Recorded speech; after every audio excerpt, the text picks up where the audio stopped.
Hi guys, it is Tamika L. Sims, and it is time for this week's Dope Media Report. $17.5 billion. That's how much money was made during the pandemic in legal cannabis sales. Now, this information comes to us from a report by marijuana research firm BDSA, which states that legal cannabis sales were up 46% in 2020 than that which was experienced in 2019.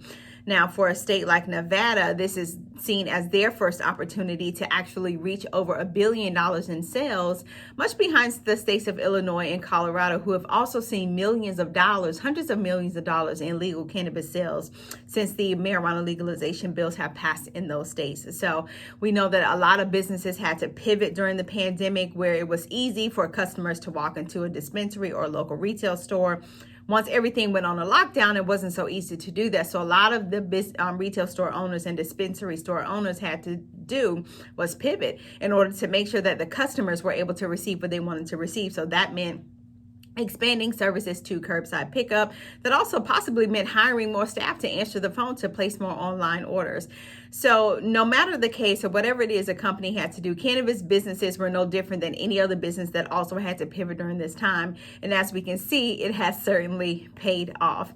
Moving on, Amazon, the world's largest, I'm going to say online retailer, actually announced its support of federal legalization.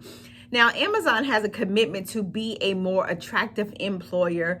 We certainly are fans of Amazon, and I'm sure you guys watching are as well. We all use it as a part of our everyday life. So in that process of them being a more attractive employer, they've also decided to no longer include marijuana in their pre-employment testing. Now, if you are applying for the position of a driver, you may still have to undergo that testing. But if you just want to be a regular warehouse worker where you're stacking boxes and making the orders, it's no longer included in the substance for pre-employment testing. So they are treating cannabis in the same manner that they are treating alcohol. And of course, it certainly seems to be paying off, as well as a lot of cannabis stocks soared once Amazon made its announcement. So of course, we'll keep you guys posted as more information is made available on cannabiscuits.com.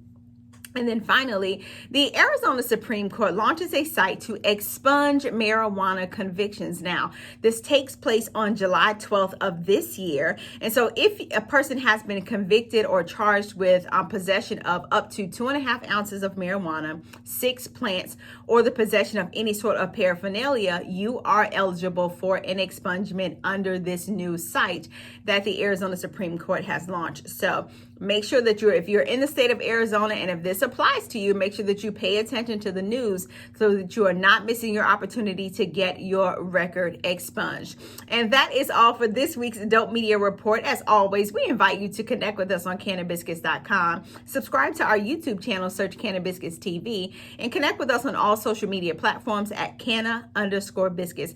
We'll see you guys next time in the next Dope Media Report.